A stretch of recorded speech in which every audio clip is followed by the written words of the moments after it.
जय Shri Krishna everyone, welcome back to my channel. Friends, आज इस वीडियो में हम ये जानेंगे कि वैशाख स्नान का उद्यापन कैसे किया जाता है और वैशाख स्नान का उद्यापन कब किया जाता है। तो आइए वीडियो शुरू करते हैं।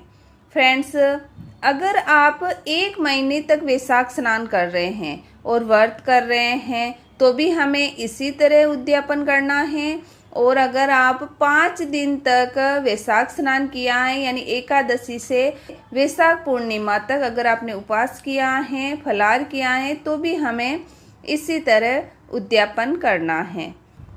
तो पहले तो हम ये जान लेते हैं कि वैशाख स्नान का उद्यापन कब किया जाएगा। वैशाख पूर्णिमा कब है? फ्रेंड्स, वैशाख पूर्णिमा का व्रत 12 मई सोमवार के दिन किया जाएगा। यानी अगर आपने वैशाख स्नान किया है तो आपको वैशाख पूर्णिमा के दिन ही इसका उद्यापन करना है। वैशाख स्नान का उद्यापन कैसे किया जाता है? तो इसी तरह हमें ब्रह्म मुहूर्त में उठकर स्नान कर लेना है।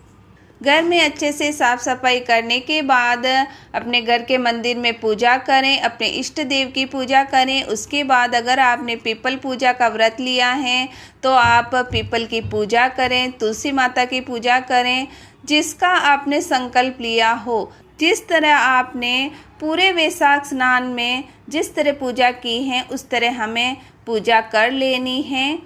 उसके बाद अगर आप ब्राह्मण भोजन कराना चाहते हैं तो 1, 3, 4, 5 यानी आप चाहें जितने ब्राह्मण भोजन करा सकते हैं।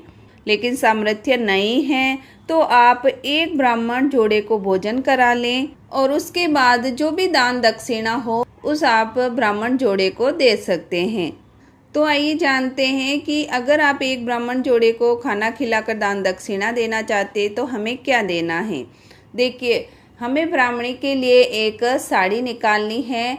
साड़ी के अंदर आप चनिया और ब्लाउज पीस जरूर रखें। पूरी ड्रेस हमें देना है। उसके ऊपर आप श्रृंगार का सामान रखें। आप चाहें तो 16 श्रृंगार रख सकते हैं, नहीं हो तो आप बिंदी, कुमकुम, काजल, मेहंदी और चूड़ी इस तरह करके आप साड़ी के ऊपर रख दें। देखिए, कहा जाता है कि श्रृंगार का जितना सामान हम दान करते हैं उतना हमारा सुहाग बढ़ता है और हमें दक्षिणा रख देनी है।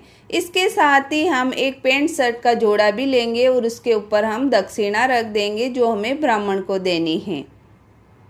देखिए, जिस भी व्रत का हम उद्यापन करते हैं उसमें हम साखियाँ जरूर रखते हैं, तो हमें एक साखी की ज़रूरत होगी। तो आप किसी भी लड़के को, आपके आस पड़ोस में भी हो या फिर आपके जेठ का लड़का हो या देवर का लड़का हो, किसी को भी आप साखियाँ बना सकते हैं। उसको आप खाना खिला दें और नारियल और उसके ऊपर हमें दक्षिणा रखकर देनी है। अगर आप चाहें तो ड्रेस भी दे सकते हैं। इसके साथ ही हम छाता दान करेंगे और चप्पल दान करेंगे। तो ये सारी सामग्री है जो हमें ब्राह्मण और ब्राह्मणी को खाना खिलाकर देनी है। अगर आप एक जोड़ी को भी खाना नहीं खिला पा रहे हैं तो आप एक मिठाई का डिब्बा ले लें और ये सारी सामग्री ब्राह्मण के घर पर पहुंचा सकते हैं। मिठाई की जगह पर आप सीधा भी निकाल सकते हैं। सीधा निकाल कर उस पर दक्षिणा रखकर भी आप दे सकते हैं। अगर आप पूरे वैशाख के महीने में व्रत किया है, स्नान किया है, तो हम दिन में एक बार खाना खाते हैं। तो वैशाख पूर्णिमा के दिन रात को चंद्रमा को अर्घ देने के बाद ही आप खाना खाएं।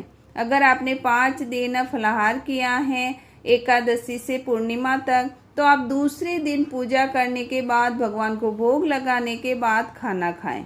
और अगर आपने दीपदान का नियम लिया है तो आप चांदी का या किसी भी धातु का दीपक लें, रुई, घी लेकर दान करें।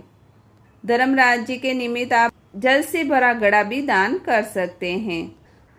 उसके बाद सभी के रोली का टीका करना है। जो भी आप दान निकाल रहे हो उस पर रोली का टीका करें। हाथ में जल लेकर हमें 2 बार दान दक्षिणा पर घुमा देना है और भगवान विष्णु से प्रार्थना करनी कि हे भगवान विष्णु, मैंने 1 महीने तक वैशाख स्नान किया है, उसका मैं उद्यापन कर रही हूँ।